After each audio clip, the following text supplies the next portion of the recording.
অসমৰ বিভিন্ন পৰীক্ষাত অহা প্ৰশ্ন উত্তৰ এইটো হ'ব প্ৰিভিয়াছ ইয়াৰ কুৱেশ্যনৰ পাৰ্ট 4 ভিডিঅ'। প্ৰথম প্ৰশ্ন, অৰুণাচল প্ৰদেশৰ ৰাজধানীৰ নাম কি? উত্তৰ হ'ব ইটানগৰ। যিটো প্ৰশ্ন আসাম পুলিচ 2022 চনত আহিছিল। 2 নম্বৰ প্ৰশ্ন, আনন্দমঠ নামৰ পুথিখনৰ লিখক কোন? উত্তৰ হ'ব বংকিম চন্দ্ৰ চেটাৰ্জী। ইয়াৰ পিছৰ কুৱেশ্যনটো হ'ব, ভাৰতৰ উচ্চতম ন্যায়ালয়খন ক'ত অৱস্থিত? উত্তৰ হ'ব দিল্লীত। 4 নম্বৰ প্ৰশ্ন, বৰদলৈ ট্ৰফি কি খেলৰ লগত জড়িত? উত্তৰ হ'ব ফুটবল খেলৰ লগত জড়িত। 5 নম্বৰ, অসম চুক্তি কেতিয়া স্বাক্ষৰিত হৈছিল? উত্তৰ হ'ব 15 আগষ্ট 1985 চনত। আৰু ইয়াৰ ডেটটো আপোনালোকে মনত ৰাখিব। ইয়াৰ পিছত 6 নম্বৰ, পৃথিৱীৰ ভিতৰত সৰ্ববৃহৎ নদীদ্বীপটোৰ নাম কি? উত্তৰ হ'ল মাজুলী। ইয়াৰ পিছৰ কুৱেশ্যনটো হ'ব, ভাৰতৰ নেপোলিয়ন বুলি কাক জনা যায়? উত্তৰ হ'ল সমুদ্ৰগুপ্ত। 8 নম্বৰ প্ৰশ্নটো হ'ল, তাজমহল কোনখন ৰাজ্যত অৱস্থিত?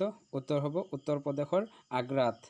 9 নম্বৰ, কলম্বাছে কেতিয়া আমেৰিকা আৱিষ্কাৰ কৰিছিল? উত্তৰ হ'ল 1492 চনত। ইয়াৰ পিছত 10 নম্বৰ, আপাতানিসকল কোন ৰাজ্যৰ জনজাতি? উত্তৰ হ'ব অৰুণাচল প্ৰদেশৰ। ইয়াৰ পিছৰ কুৱেশ্যনটো হ'ব, ভাৰতৰ সৰ্বোচ্চ ন্যায়ালয়ৰ ন্যায়াধীশৰ অৱসৰৰ বয়স কিমান? উত্তৰ হ'ব 65 বছৰ। 12 নম্বৰ, অসম পঞ্চায়ত আইন কেতিয়া গ্ৰহণ কৰা হৈছিল? উত্তৰ হ'ব 1994 চনত। নম্বৰ, বিষুৱ ৰেখাই কোনখন মহাদেশক দুভাগত ভাগ কৰিছে? উত্তৰ হ'ব আফ্ৰিকা। ইয়াৰ পিছৰ কুৱেশ্যনটো হ'ল, যুক্তৰাষ্ট্ৰৰ গৃহভূমি বুলি কোনখন দেশক জনা যায়? উত্তৰ হ'ল আমেৰিকা।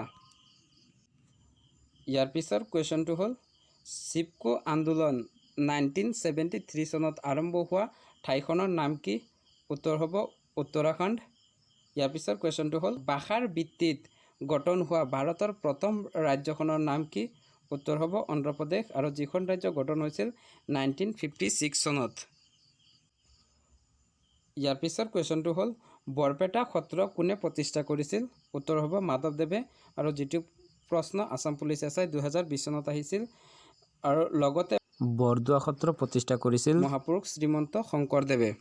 ইয়াৰ পিছৰ কুৱেশ্যনটো হ'ল, বিহগী কবি বুলি কাক জনা যায়? উত্তৰ হ'ব ৰঘুনাথ চৌধুৰী। ইয়াৰ পিছৰ কুৱেশ্যনটো হ'ল, অসমৰ আটাইতকৈ সৰু ৰাষ্ট্ৰীয় উদ্যানখনৰ নাম কি? উত্তৰ হ'ব ওৰাং ৰাষ্ট্ৰীয় উদ্যান। ইয়াৰ পিছত 20 নম্বৰ কুৱেশ্যনটো হ'ল, অসমৰ কোন ঠাইত হুদুম পূজা কৰা হয়? উত্তৰ হ'ব গোৱালপাৰাত। ইয়াৰ পিছত, অসমৰ জাতীয় গছবিধৰ নাম কি? আৰু যিটো প্ৰশ্নৰ উত্তৰ আপোনালোকে কমেণ্ট কৰি জনাব। যদি ভিডিঅ'টো ভাল পালে লাইক কমেণ্ট শ্বেয়াৰ কৰিব, আৰু এতিয়ালৈকে যদি আমাৰ চেনেলটো ছাবস্ক্ৰাইব কৰা নাই তেন্তে প্লিজ চেনেলটো ছাবস্ক্ৰাইব কৰিব।